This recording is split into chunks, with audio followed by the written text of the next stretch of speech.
Welcome to From the Ground Up. I'm Paula Kirman. I recently sat down with Israeli Jewish peace activist Jeff Halper. Jeff is the co-founder and director of the Israeli Committee Against House Demolitions. Jeff was recently in Edmonton as part of a cross-Canada tour. Jeff's organization helps Palestinian families rebuild their homes after they have been demolished as part of Israeli policy. So, Jeff, thank you for being on From the Ground Up today. Thank you for having me. How is your tour coming along so far? It's been a journey from St. John's in Newfoundland through Halifax, all the way across Edmonton. I'm going back to Winnipeg, and then Vancouver, Victoria Island, and then a swing through the States. So it's a 5-week tour. But it's been very good. You're originally from the States, and you moved to Israel in 1973. That's right. What led you there, and what sort of got you into activism for the Palestinians? Well, I mean, first of all, I'm a child of the 60s. So I was pre-adapted to activism and so on. Part of the 60s was a return to roots. And Alex Haley's book, Roots, the African Americans, the Native Americans, Hispanics, as they were called then, going back to their roots. And I'm not religious in any way, but I got caught up in that kind of, a Jewish identity. There was an alienation from the States, too. And when the 60s collapsed, I really didn't want to stay there. And my Jewish identity was becoming important, but not in any religious sense. So when I went to Israel, actually on my way to Ethiopia, I did some research there. I'm an anthropologist. It kind of spoke to me. I liked it. I was never a Zionist. I never bought into that. As a matter of fact, the first week I was in Israel, I got into the New Left there. So I've been in the peace movement all this time. But there's some things of Israel I like. I do like that rootedness to some degree in community and in history and all of that. But certainly I never bought into Zionism and the exclusivity and the anti-Palestinian stuff. So, I've been there all these years, both as an activist, but very involved with Israeli society. I've done research on the Mizrahi Jews, Jews from Muslim countries. I was the head of the Israeli Committee for Ethiopian Jews. It came out of my research. So I've been, I was a community worker for the Jerusalem municipality for 10 years. So I've been very involved in local things in Israel as well as the political. Can you tell us a little bit about your organization and what you do? Well, I'm the head of the Israeli Committee Against House Demolitions, which is a political organization. And I say that because now everything's becoming NGO-ified. And you're getting the humanitarian stuff, all kinds of things that aren't very political. We keep a political focus. We're a human rights organization, a peace group, that's dedicated on the one hand to ending the occupation. We'll get into that. That used to mean a two-state solution, but we're of the opinion that that's long dead and gone. But ending the occupation and then achieving a just peace with the Palestinians in whatever form that takes. So we're an activist group. We took the issue of house demolitions as our focus because occupation can be a very general, abstract sort of a thing for people. So the house demolition issue really focuses you. There's a family, an innocent family, not terrorists. That's part of the power of it too, is that it undermines the Israeli narrative of saying everything we do is against terrorism. This is a proactive claim to displacing people and taking their land. And it really shows how the occupation works. Through a house demolition, you see what the mechanisms are, how people's homes are destroyed, how their lands are taken, how they're displaced, and what Israel's intentions are. So if Israel says we want a two-state solution, we want peace, and on the other hand they're doing what they're doing on the ground, that's crucial, then I go with what's happening on the ground. So our analysis is literally grounded in being there, in knowing what's happening on the ground. And then from there, you see, we see ourselves as actors, not simply protesters, not simply gadflies or, but as actors in the drama. We want to help end the occupation. We want to change policy. We want to affect governments and public. And the way to do that is not directly to governments, is to get to the people and do it from the bottom up and create those pressures that then affect government policies. Not in Israel, because Israel's immune. Israel has turned this into a non-issue. So you're not going to get to the Israeli public. They're not going to rise up and overthrow the occupation. But in the international civil society. So we take our resistance, what we've learned, our analysis that comes from the ground up, maps, informational materials, analyses, articles, books, films, website, internet materials, and so on. And then we go abroad and we educate and mobilize the activists and the general public as well, in order, in the end, to create those kinds of pressures from below that ended apartheid in South Africa. And there are some people have criticized the use of the word apartheid with regards to Israel. How do you respond to that? Apartheid understates the situation. It's worse than apartheid. First of all, apartheid is a very easy thing to explain. It isn't a slogan. It isn't a curse. It isn't an accusation. It's a political system. There's an international law against what's called the crime of apartheid. And apartheid simply means two things. First of all, when one population separates itself from the others. That's the apart in apartheid, separateness. And then that population creates a permanent institutionalized regime of domination. In other words, it's not just discrimination, but it's a regime. When the apartheid regime or the Israeli regime, when the regime is based on the idea of privileging one group over others, and that group dominates and controls, that's apartheid. And it doesn't matter if it's based on race, like it was in South Africa, or religion and nationalism, as it is in Israel-Palestine, or the color of your eyes. Who cares if the regime is separation and domination?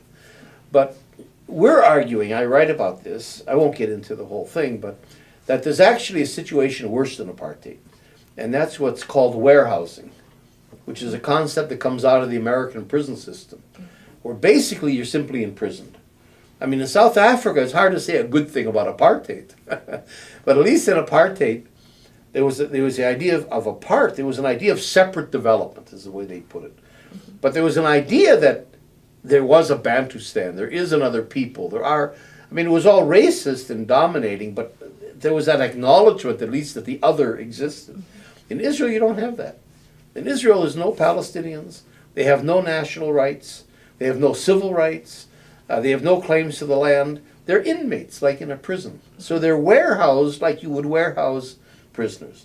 So that Israel doesn't even, I think, agree on a Bantustan. That's too much. But simply they want to imprison Palestinians, those that they can't drive out of the country.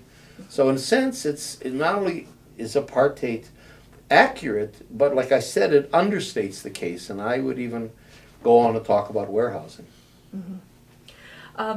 As a Jewish person who is also Israeli and who fights for the rights of the Palestinians, how do you deal with criticism towards that from perhaps other Jewish people who may be more of a Zionist orientation? Well, we have a concept of a PEP. Most of them are PEPs, progressive except Palestine.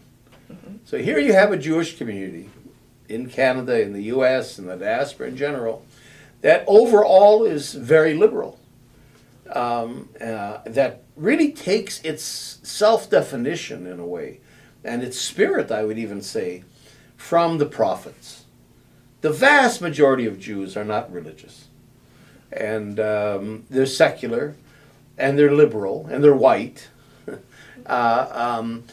And I think what defines them is a commitment to social justice and human rights. Until you come to Israel. And then all of a sudden, everything they believe in, all their values, all their, the prophetic traditions, the commitments to social justice gets thrown out of the window, and they support the worst racist, occupational violent policies. And I think there's I'm writing an article now that I'm entitling Zionism Murdered Judaism. Because Judaism has its values, it has, especially outside Israel. It hasn't been in Israel for a couple thousand years. And the prophets is where it takes its inspiration. Israel and Zionism was an attempt to take Jews and put them back in a country in a nationalist way, define them as a nation, with an army, conquering. I mean, the book of Joshua. If you read the book of Joshua, it's ISIS. God and the Jews, or the Israelites as they were with Joshua, are ISIS. They're intimidating, they're killing, they're slaughtering, they're putting salt on the ground. I mean, it's a terrible book, Joshua. That's the book that Israel's founded on. Israel is founded on diametrically opposed values, a diametrically opposed Judaism to the Judaism of the diaspora. It's not a Judaism. It's a genocidal, racist, tribal nationalism that's expressed in the 5 books of Moses and Joshua. And in Israel, for example, the religious read the Torah and Joshua, of course. They never, ever, ever read the prophets. The prophets are subversive. They're not, so you jump from that part from the Torah to the Talmud. And you don't do the prophets. Whereas here, it's the opposite. Here, in the diaspora, the Torah doesn't really mean anything. It's a tribal story of a people in another country with another whole set of calculations, a whole different concept of God, where social justice is not a part of the Torah. It's us and them, and it's killing them, and absolutes good and evil, and right and wrong. There's none of that nuanced life that Judaism is famous for. So I would say to the Jews here that you should be actually defending, legitimizing, validating your own Judaism, which is the Judaism of the diaspora with a 2,000-year history, rather than destroying it and taking on some tribal nationalism that is simply unsustainable. And it isn't you. So I think the Jews here don't really understand how they're letting Israel undermine their own culture. As a matter of fact, one of the tenets of Zionism, it's stated, is what's called the negation of the exile. From a Zionist point of view, you're not living in a diaspora. You're living on borrowed time in somebody else's country, and everything you call Jewish culture, whether it's film, or human rights, or Reform Judaism, or your symbols, or your ritual, everything is ephemeral. It means nothing until you go back to Israel and rejoin the tribe. So there's a whole negation of your life. And I think Jews here have to stand up not only for the legitimacy of Judaism, as opposed to Israeli tribalism, but also to the fact that this is a kind of Judaism that's sustainable in the world, that can be a part of a progressive world, and not this tribalism of genocide that really is reflected in Israeli policies that these same Jews are supporting. But even going beyond the Jewish community, there are even within Canada right now, there are policies and trying to be passed that that are trying to delegitimize legitimate criticism of Israel, and in fact vilify it, particularly BDS and other things. But just even in general, make it illegal. Exactly. But even in general, over the last few years, we have seen more and more criticism of Israel being called the new anti-Semitism, and it's coming to a head now with, for example, our government, federal government right now, trying to pass legislation that we don't even know what the effects would be, but it has been particularly pointed to criticism of Israel. How do you respond to something like that? That really makes my point of how Judaism is allowing itself to be subverted. When you have a Jewish community that goes to Israel with Harper, you're linking to really the most, in a way, benighted forces in your, a kind of a Christian fundamentalism that has nothing to do with even progressive Christianity, that also rejects human rights, rejects universalism for a kind of a narrow, and what Jews don't understand, for the Christian fundamentalists of the Harper type or the Pat Robertson types or the John Hagee that Netanyahu loves, the Texas preachers that bring billions to Israel and millions of visitors. I mean, now you've got this family association of Dobson, anti-Semitic, racist, terrible association of the states that's bringing the Republican National Committee to Israel. So Israel is now in league with, and the Jews are starting to be in league with, the darkest forces that we have in society. People that they would see as enemies, except real anti-Semites, real racists, real right-wing ideologues are pro-Israel, which should say something to us. And we get pulled into that. So somehow to defend indefensible Israeli policies, we get in bed with Harper and with John Hagee and these types, which not only murders Judaism, but it mutilates the body. I mean, there's nothing recognizable anymore. So I think Jews have to really understand that this uncritical support of Israel is not good for them. I understand where they're coming from a little bit. The whole idea is that if you criticize Israel, you're opening the door to anti-Semitism. But what they don't understand, I think, is that they themselves are in a sense undermining the whole. I mean, what are they saving? It's like in Vietnam when they used to save the Vietnamese village by destroying it and imprisoning the people behind barbed wire. In order to save Judaism somehow, they're murdering it and putting it behind barbed wire, guarded by Christian fundamentalists, and somehow, and then that's Judaism. It really isn't. So I would say that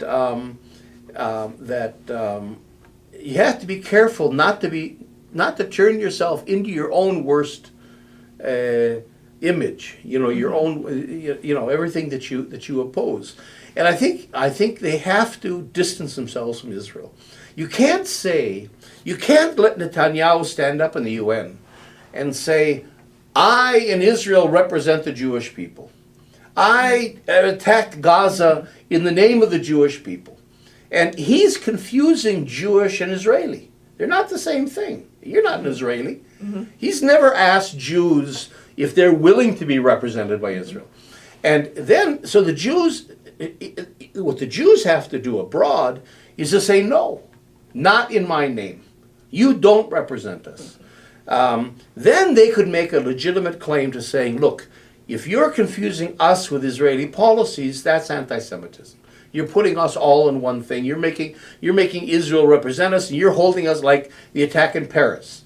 So you're attacking a kosher store to get at Israel. What do we have to do with Israel? We're Jews living in France or living in Canada. But if the Jewish community itself, and especially the organized Jewish community, accepts that and says, yes, Israel does represent us. We're not distancing ourselves. We identify with Israel. Israel is us.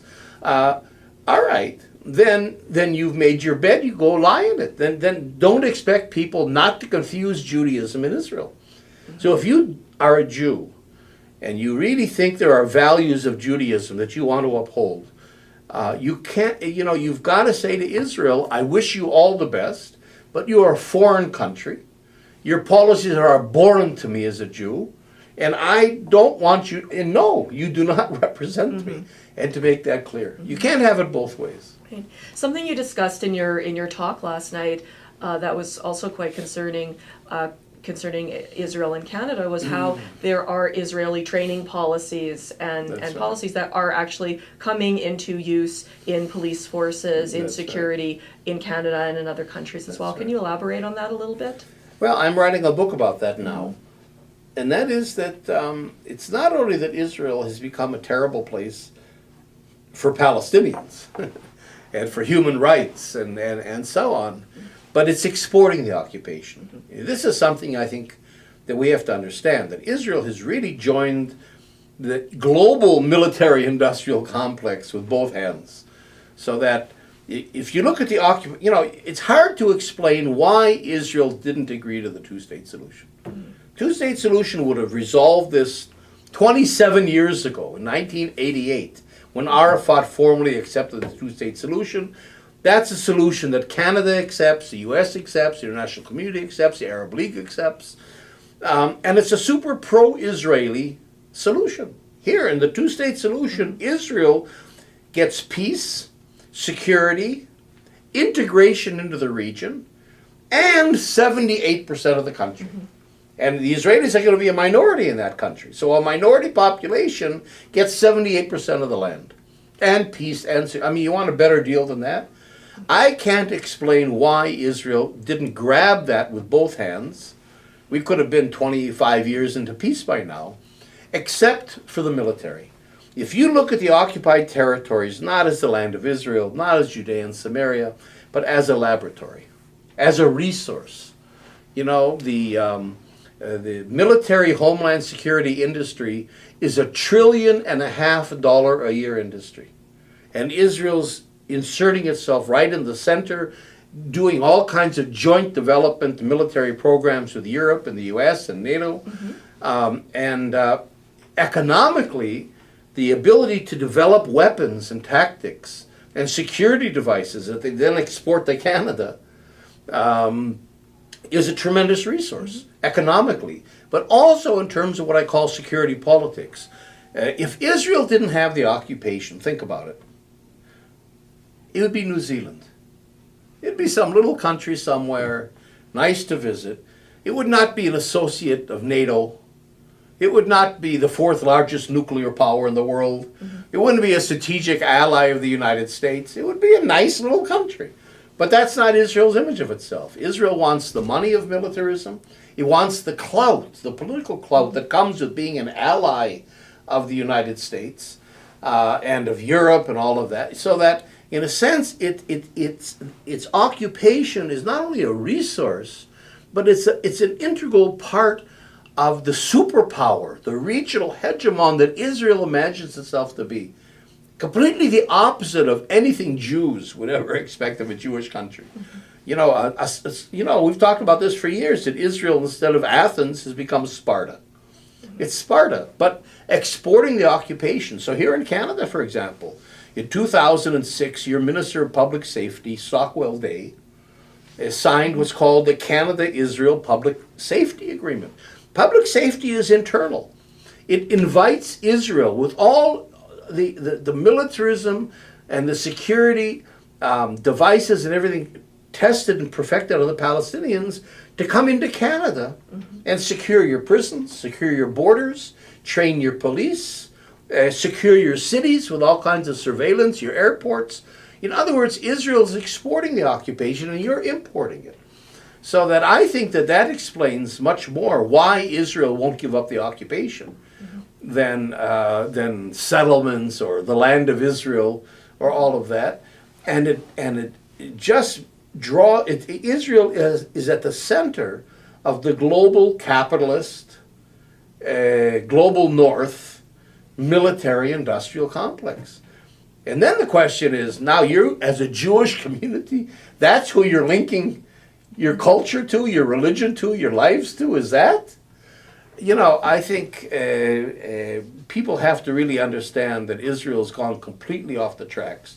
The only way to really ever try to bring it back is to end the occupation, which is the source of all evil, for Israel, for the Jews, and for everybody, not to mention the Palestinians, and to try to get to a just peace. I mean, it's much larger than just Israel-Palestine. It would really go a long way towards stabilizing the entire Middle East and really beginning to get militarism reduced. One final question, Jeff. How can people who are concerned about the kinds of things that you're talking about, who are not in Israel but abroad, get involved and support you in the things that you do? Well, I mean, there's a whole Israeli peace movement. So, you know, there's women's organizations like the Women's Coalition for Justice that has a BDS site called Who Profits. There's Rabbis for Human Rights. There's Yesh Gvul, which are reservists and breaking the silence, reservists that fight against the occupation. I mean, there's a whole Anarchists Against the Wall, the young people. There's a whole range of groups you can link to. We're the Israeli Committee Against House Demolitions. We do the work that I mentioned. We have a website, you know, www.antidemolitions.org. ICAHD, ICAHD.org. And, we have materials, and we're very happy to work with people. And we're thinking of the future. I mean, we're thinking beyond the two-state solution towards one democratic state in that area. So that I think we're not only resisting the occupation, we're not only explaining how it works, but we're also a group that I think is trying to strategically think about where are we going in terms of the future. So you're all invited to link up to us. Great. Jeff, thank you very much for being with us today. Okay, thanks for having me on.